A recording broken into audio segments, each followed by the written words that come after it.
So I came in starting to understand BIM around 2000, around that sort of 2010, 2011 period when it was introduced into the construction handbook and in May 2011, and it was introduced as this idea of a 3D model with data, and then it was almost the industry had to kind of work out what that meant, and then the guidance sort of came secondary. The guidance naturally in its very nature is quite complex, and there was a lot of sort of deciphering, and even though it was mandated, and it's still mandated in terms of public sector projects, it was kind of there was a bit of a lack of understanding of what it all meant from the people who were meant to mandate it, which was the clients ultimately.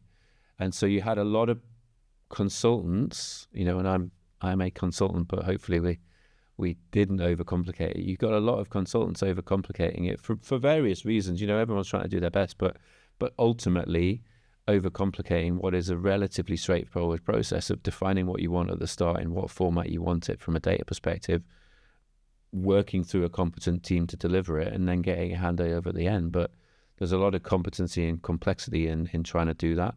And I think that's what happened, and it's what's really interesting now when we see the age of AI and the democratization of AI. So the fact that everyone uses ChatGPT, you'll use it for anything in your daily lives, and people like my wife who are a vet, who tend to not use computers almost at all, loves it because it's better than Google. It does this, it does that, it breaks stuff down, it talks to you like a human. Everyone now thinks that's the answer, and I think it does have a chance of simplifying the complex, but I think there is an opportunity that it's going to miss the mark with regards to sort of managing those expectations of, actually, we've got to get the process right, we've got to get the bedrock right. So I think for me, the challenge we made was it wasn't marketed right. So government came in and said, you're going to do this. It looks like a complex process, brother. And it took the industry a little while to work out, actually, it's not that. It's relatively straightforward. So yeah, in terms of the horse and the knight, it was probably quite a few children all on the horse, all fighting about what it all meant, at the same time as trying to roll it out to the industry. So I think that's probably where it.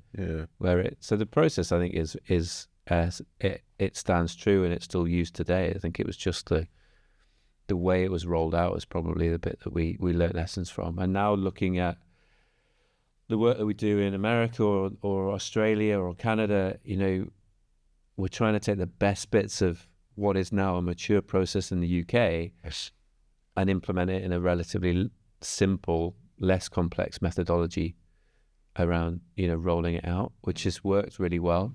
So they have less baggage around the complexity of the standards and more energy around driving value through what is ultimately a great process. So yeah, it's quite an interesting one. Do you think that AI, you mentioned about AI, do you think that AI will simplify BIM? Do you think that there could be a connection or a bridge that's made there? Yeah, 100%. I think just in terms of manipulating, managing, understanding complex data, I think there's a huge amount that can be done then. I actually think AI's got a chance to redefine a lot of the sort of process and administrative non-creative tasks that we do. So you're talking the repetitive? Yeah, absolutely. And I think that's where we'll see the biggest value in making sure that we've got more opportunity to be more creative, to be able to think, to problem solve. I think taking out a lot of the repetitive tasks that can be automated and spending more time in the sort of creative space around problem solving, I think is where the biggest opportunity is. And then I think making sense of rubbish data, AI has a much better chance of doing that than what we've been trying to do for the last 15 years within construction. So from a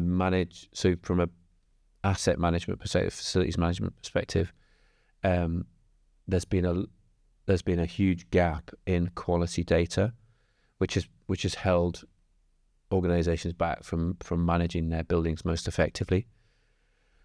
It takes a lot of time, money, emphasis, energy to get all of that data in the right structured way. Whereas now, actually, with AI, you could look at it the other way, where you can start sorting, start categorizing, start tagging fairly poor quality information into something that is a bit more structured. And so I think there's opportunity there to like take out some of that grunt work, if you like, to make sure that we can then manage buildings more effectively as well. Do you think that there's a risk in doing any of this that's going to be related to people's jobs or quality of building, something that's hidden or lurking somewhere that gives you a worry? So I love the quote, your job's not going to get taken by AI, it's going to get taken by someone who knows how to use AI. So I think I definitely agree with that. I think everybody has to get on this bandwagon, has to understand it. The point of entry for AI is so much lower than it was for, say, BIM and understanding BIM. Massively. So I think we need to get everyone utilizing it. I think at the moment we're in this sort of area where there's a lot of expectation that it's going to solve everything. And I think that will sort of slowly mature into something around an understanding of what it can do. So I don't think it's going to take jobs. I think there's a risk around the expectation side of things and just trying to do too much too quickly. And then it's an interesting point around quality of design, quality, because you can see even quality of written work in terms of reports is, AI is taking that over. I think we're going to quite quickly get to a point where people realize when someone's put some real thought into something, and they may have started with a ChatGPT report, but their prompting, their ability to use research, the ability to use agents, the ability to go back and circulate and use that as a way of driving better value rather than just doing stuff quickly. I think we're going to quite quickly see good reports and bad reports that are just written with AI.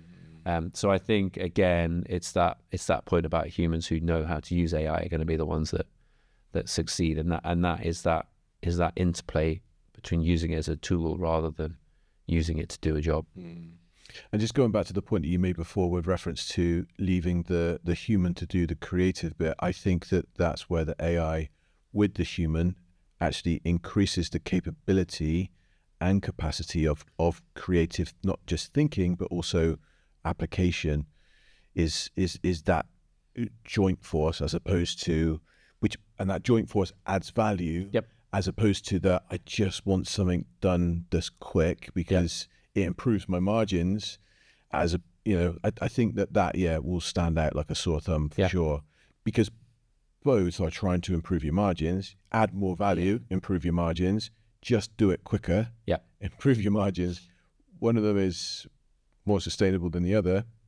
Yeah, I think we've got a research project at the moment, knowledge transfer partnership at the moment, where we are looking at AI in non-design tasks.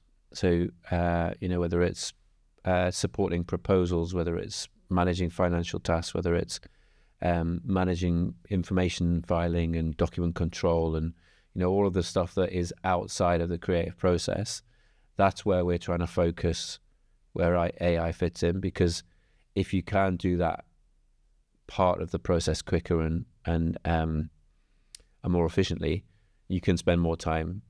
So it's doing more with the same. Ultimately, is what we're trying to strive towards. And I think you will see that curve almost happen at the minute around those sorts of elements, because that craft of being able to design a building or being able to control, how that process of building is not going to go away and it's not going to get replaced. So it's like, how do you maximize or optimize that part of it by taking away a lot of the burden of administration and the like.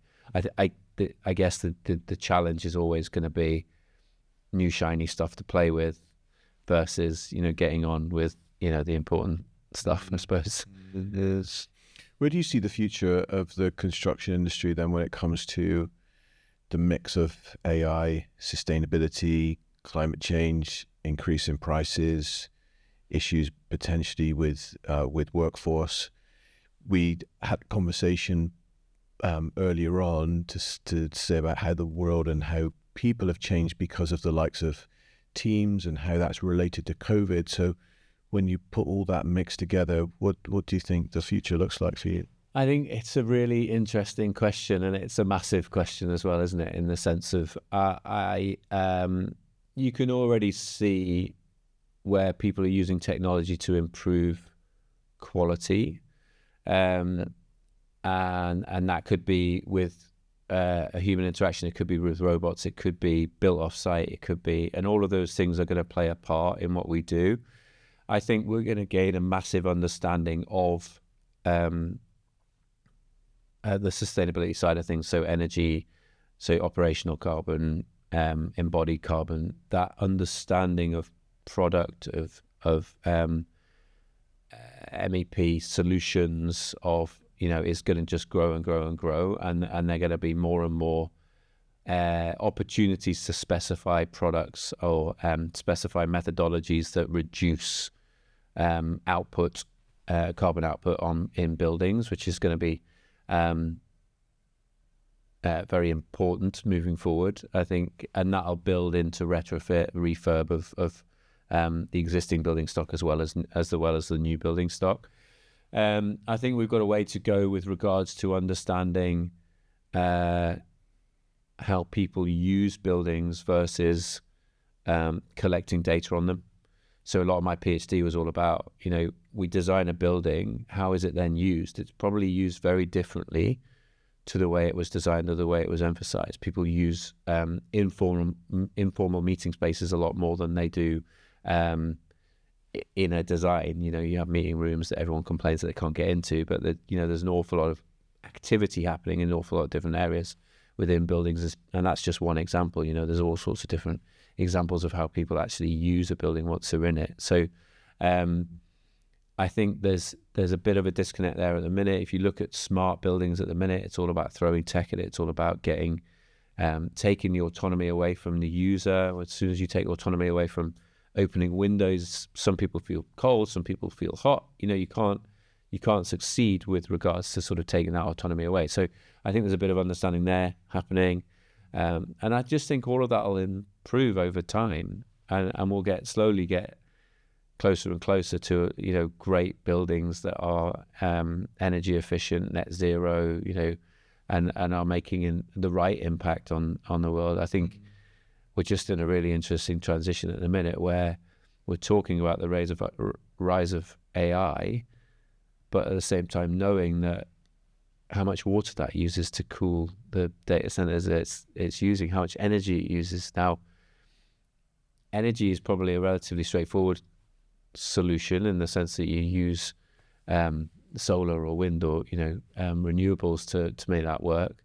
Water's another interesting one around how do we look at novel ways of cooling that make it easier. So there's a huge amount of stuff going on here that we kind of just add layers, and then it's like we've got to think about the whole proposition, I suppose, in order to make it work. So I think we'll slowly and cyclically work towards better solutions, but I think it's going to take a long time.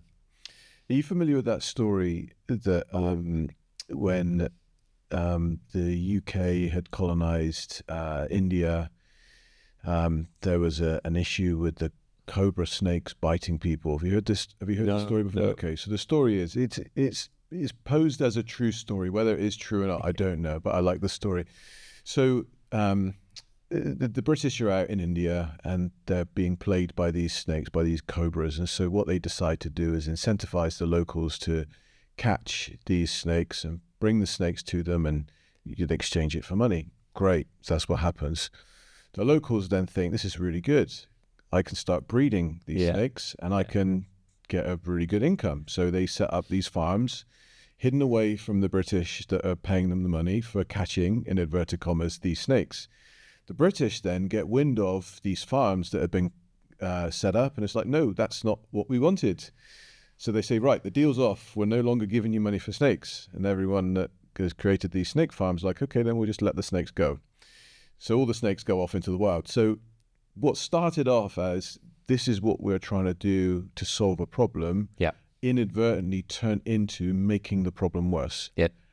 And I do think that that's what we do in the industry a lot, especially when we hone in on carbon. Is it? And just get really, really fixated on that one thing, is we just create another problem further down the line. Do you think, or have you thought of that concept before? And is there okay, let's zoom out, let's look at this. This is what the bigger problem is, so that we're not inadvertently creating the proverbial snake farm? I think you perpetually think about it in the sort of line of work that we do within O'Connor. I think you're constantly thinking about that sort of strategic transformation of what the industry is, how the industry is reacting, how it's working. I think it's really it's a really interesting story, and you can immediately look at like modern methods of construction and off-site housing. There's been a number of high-profile cases of large factories going under because they have solved the problem of building the house, but then they haven't solved the problem of the supply chain of getting it out, planning, land, all of the other side of things around that, getting to a point where they can sell enough houses to make enough money to keep this factory running. So, that's again just one small example of what's there. So I think in terms of levers, in terms of taking a step back, in terms of looking at how we drive better solutions, I think we do a really bad job of learning from best practice.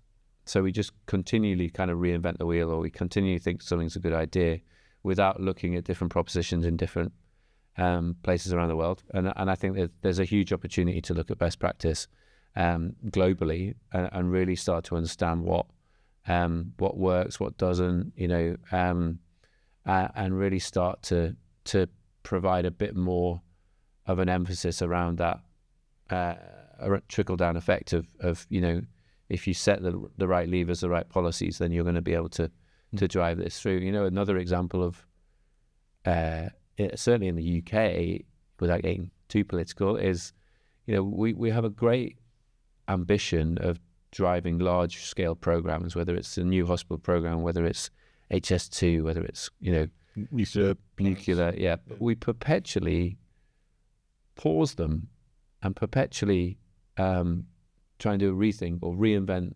the new hospital program that I'm quite familiar with. They're constantly at the minute trying to look through how we develop a hospital 2.0, which is a kit of parts that then the ambition's fantastic, but we're constantly trying to work through and delaying the projects, which then the original budget isn't enough because of the levers within the world around inflation and around costs around. So you're constantly chasing this. Here's your budget, here's the cost now, as you delay these projects. And I think if we can find stuff that enables us to provide momentum, that's the most effective. And for me, momentum's the key to everything, certainly in productivity terms. And if we look at productivity graphs in construction, which is well renowned as well, that we're just above agriculture, and we've missed out on everything else. Productivity for me is momentum. So if we can find ways of gaining momentum, which is easy for me to say, hard to do, I think we'd be in a much better place. And I think that's where you've got to zoom out, look at the levers, and then drive from there. But if we can get momentum, then a lot of the problems would certainly go away. That's an interesting thought on momentum, especially. I've mentioned quite a few times on the podcast that the downside of a democratic electoral system that we have at the moment is that politicians are only forced to look at things within a 5-year window. Because all they're interested in doing is positioning themselves so that they can be re-elected for the next term. And it's not pointing a finger at any one person or any one party. It's across the board. Yep. And it happens in every democratic society.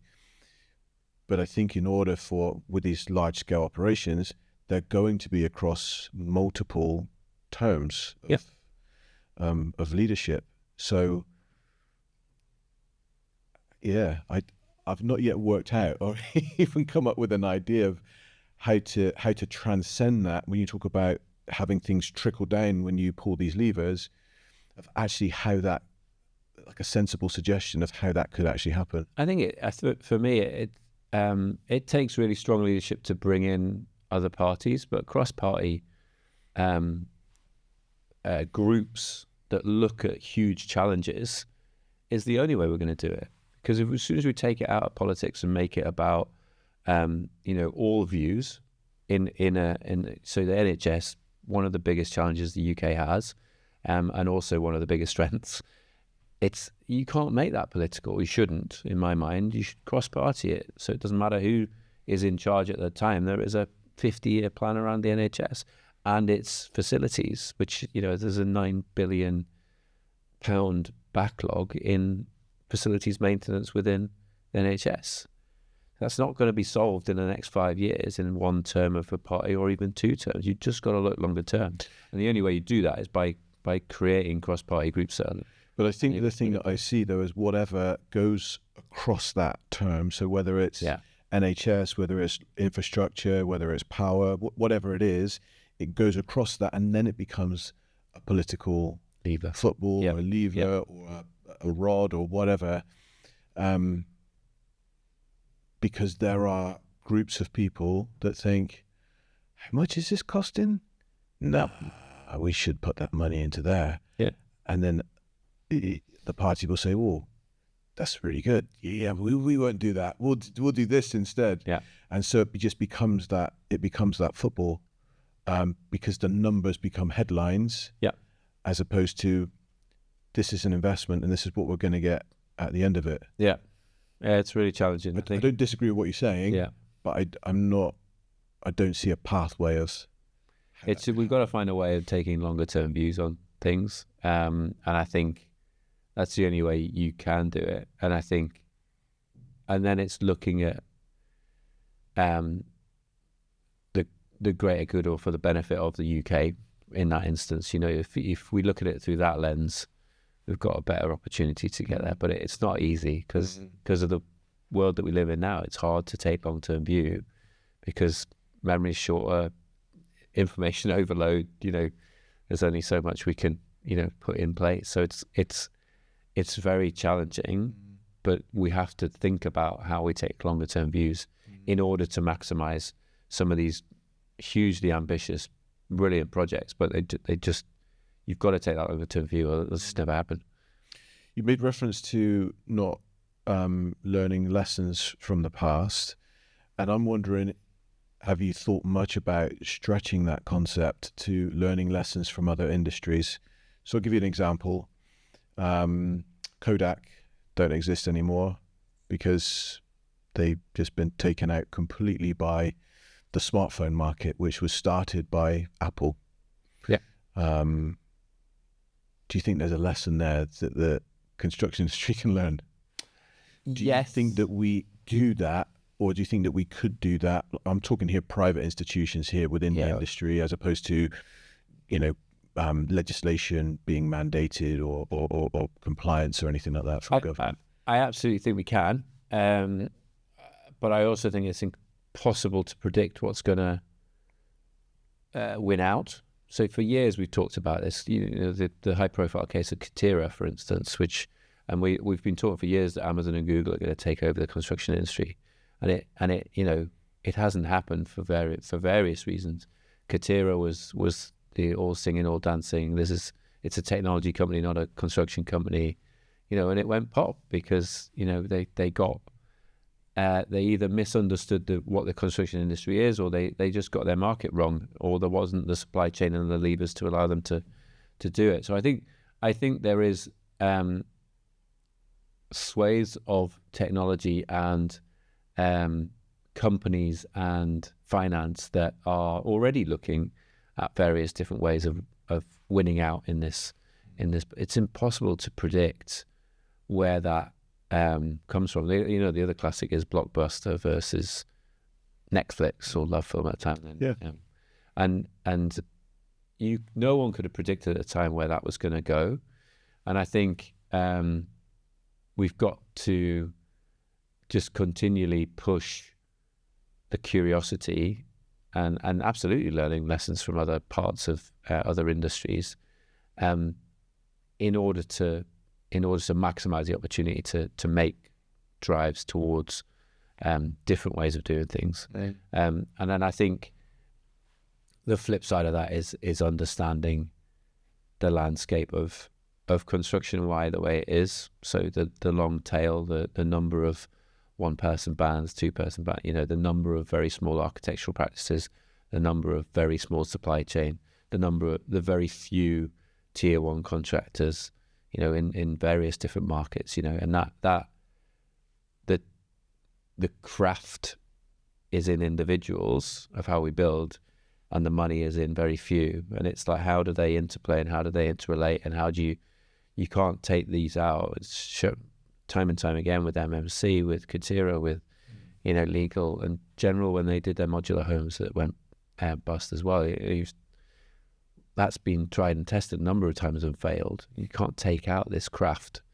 So how do you elevate that craft to make better solutions about what we're doing? And I think that's the bit we need to kind of continually learn lessons from other industries, be curious about what we're doing, learn lessons from the past when it's worked, when it hasn't, and just strive for better, I suppose, and in general, and then if we're doing that as a collective, we've got an opportunity.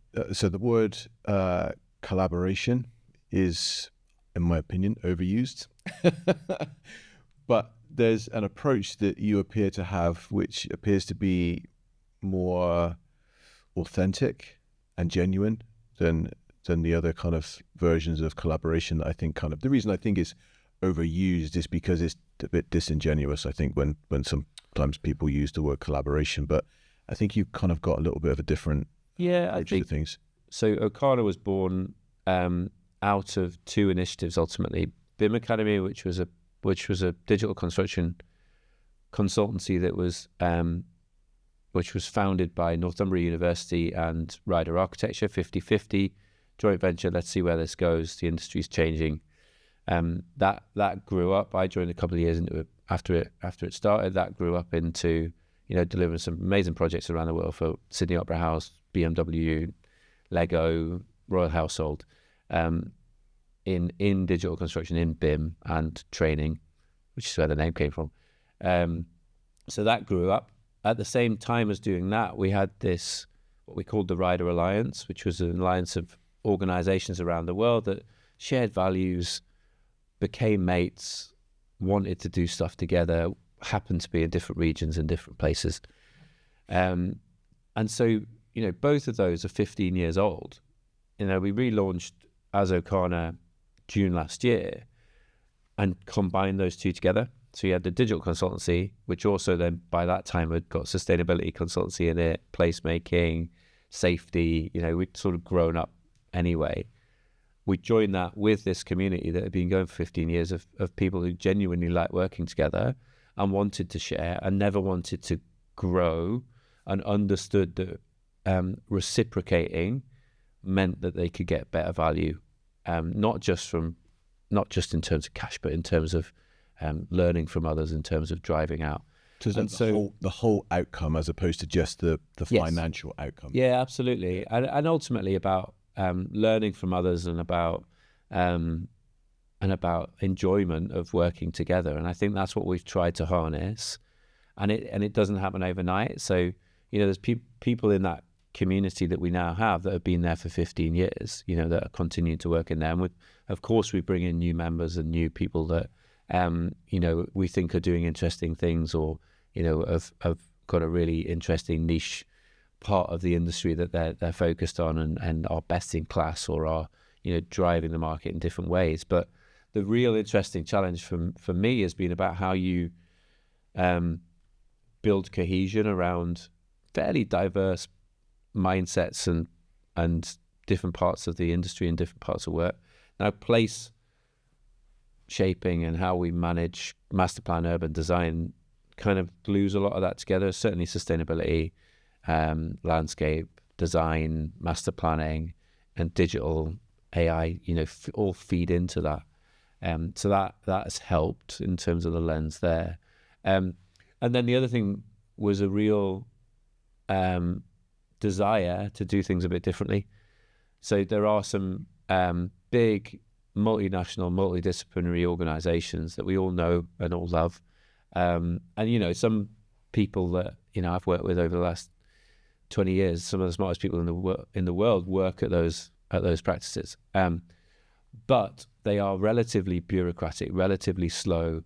A lot of clients tell us they don't enjoy the process of working with those large multidisciplinary organizations because of how slow and sort of hard they are to move, and because you get who's available rather than those great people, some of those great people that work there.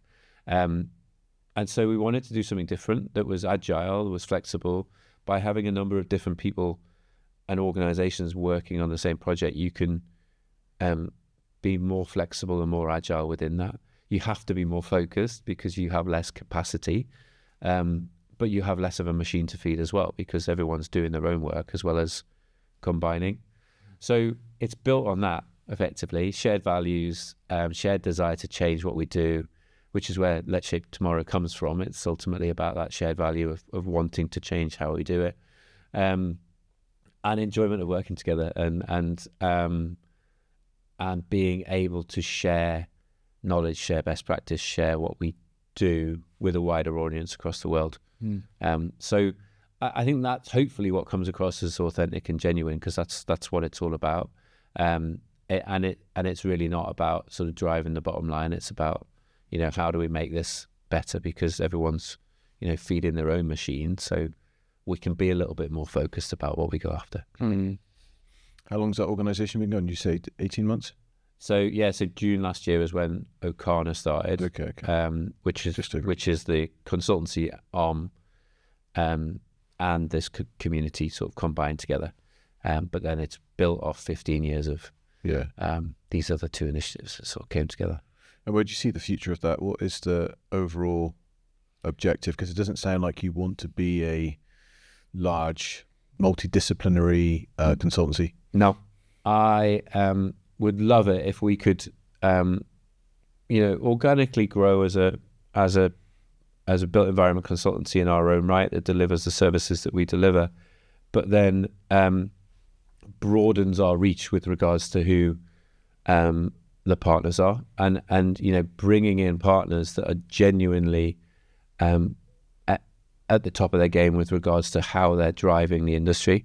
And they could be relatively small, 1-2 person teams, or relatively big multidisciplinary teams, but they all have this sort of desire to do things a bit differently. I think for me, it's about organically growing both of those and effectively proving the model on projects, I guess is the key driver. If we can do that, then we'll succeed. Good. When we had our kind of pre-podcast chat, I gave you this image and this concept of, if I cut you into what would be the words written inside. So, start of my career, the passion was all about how we maximize efficiency of buildings that have been built, both from a sustainability and digital data perspective. And that's where I joined BIM Academy 2013. 9 months later, we won a job with the Sydney Opera House. And it's shaped my career to date, and it shaped my passion around managing great buildings. And so there's that side of it, and then there's the sort of other side, which is managing a company that is trying to do things differently. And I suppose that is the interest, focus, drive, energy at the moment is around, all right, how do we do great work, bring great value, and bring people along for the journey at the same time. So I think it's those two things, if I remember. So they're two separate skills, aren't they? One of them is more technical when it comes to elements that can be acted upon. And what I mean by that is if you've got something that is made of wood or crafted of steel, you tell it what to do and it does it. Yeah. And then you've got other people, which are made up of lots of moving parts, that you tell them to do something and they maybe don't understand you, or maybe don't want to do it, or whatever. So how do you balance those two very different skill sets in order to have that passion inside of you? So I think the first thing I'd say was although it's technical, I think what I learned really early on was unless you bring the people along on that journey of transformation, which is ultimately what you're talking about when you take something like the Opera House, which is does 1,800 shows a year, has got 6 different venues within it, doesn't know quite what its power output is, so brings in generators all the time to make sure that they've got enough energy so that they don't there's no blackout during a performance, and there's this whirlpool that's constantly going on, and people are trying to because they love it, and they're trying to get it all moving all at the same time. You're trying to get them from that, take a step back out of the whirlpool, make positive changes that make with the data that they've got to make. So it's all about the people still for me in that sense. You're just doing it, you're wrapping it in a technical layer, I suppose. So you've got to bring the people along. So we talk about culture eats strategy for breakfast, a lot, which is the Peter Drucker, or a sort of abbreviation of what Peter Drucker said. So it is all about the people still, although it's got a technical layer. I think for me, I'm constantly learning about that management of people within the organization, people within the community, collaborators outside of that, clients. You're absolutely right. It's just a melting pot of interesting opinions, diverse thought, and I think you just got to stay curious, be empathetic, and just understand everyone's trying to do something for a particular reason, and generally it's about doing better for whether it's a building, whether it's a project, whether it's a company, and trust that people are doing it for the right reasons. And then if we can do that, we've got a chance to make things work. I think the challenge is, and I'm still relatively new at this. I hope when I look back in 10 years, I've learned even more. But it's just about remaining open-minded, that growth mindset around what we're doing, and I genuinely shaped through that technical wrapper. But you learn pretty early on that if you tell someone that you by changing to LED light bulbs, you're going to stop the guy from having to change all the light bulbs. If you tell him that, he's going to think, well, what am I going to do? Where's my job? Whereas if you take them along for the journey and say, well, actually, if you're, you can broaden your skill sets away from just replacing light bulbs to then start maintaining other elements, you're taking them in that transformation journey around understanding. And so that taught me pretty early on that you have to take people along whatever you're doing, So I think it's relatively similar. Where did you learn that from? Because this is not something, what you're talking about here is not something you're born with. It's always collective experience, from playing sport in the past and understanding, just being around lots of different people and lots of different ways of thinking, and understanding success and failure pretty early on, and what that does. And then it's all collective experience through university. I was at university for longer than most people, through the undergrad and then PhD. PhD was really helpful because you basically just get to talk to people and think about a proposition and a challenge. So you get to really sort of challenge your own thoughts around what you're trying to say and why you're thinking it. And then going through what we do now and what I was doing back then in 2013 when I did the Opera House work, you get mentors along the way, you get people that tell you where it sits, and I think you just stay open-minded and listen. And if you can do that, which is what I think I've done reasonably well at, you just learn along the way. That's what people take best from what people tell you. If you're talking to someone that is just come out of university looking to have a career where they will have management or oversight of a team, what advice would you give them from a starting point? Don't be in a hurry. Too many people just want to get to the top straight away. Instagram, TikTok generation of all these business people that are like immediately billionaires, and it's not reality for most of us. There are some that get lucky, which is great, but go and do loads of different things. Go and broaden your worldview of what you're doing. Travel, go and work for different companies. Go and do different things. Go and understand different projects, different ways of doing, different mindsets, different cultures. Because only by doing that does that collective experience allow you to sort of drive through in your own thought process and in the way that you can authentically manage people. That would be my point of view, and my advice, I guess, is just don't look for that. Look at squiggly careers, or look at like ups and downs. Some of the best people I've worked with have done all sorts of different things over time, and I think it's so important, because it just gives you such a different perspective than someone who's just on one path, and helps you just decipher what you want to do as well. I think the more we can open our mindset, and the more that we can be curious about what we're doing and always ask why, I think if we can do that more, I think we'll be in a great place. I agree. Yeah, there was I don't know if he's classed as a motivational speaker or what he is, but a guy called Tony Robbins, I'm sure you've heard of him. He gave an account once where he had managed to help this person stop smoking, and he saw this person again however many years later, and this guy came back and said, "I'm back on the cigarettes now. What you said didn't work. It didn't work," and started then ranting on him. And he said his initial reaction was to go on the attack and say, "You're responsible for what you do. It's not my fault that you're back smoking." But he said, "Here's an opportunity here for me just to learn and just to get curious. And because I get curious, I can then understand another perspective which can help me in something that I haven't even thought of." And so it was the first time I listened to that story from Tony Robbins, I thought, actually, all information is an invitation to learn, and then you can take that learning and go and improve something somewhere. And sometimes that learning is in the form of a rant. Sometimes it's in form of whatever you're seeing on a screen.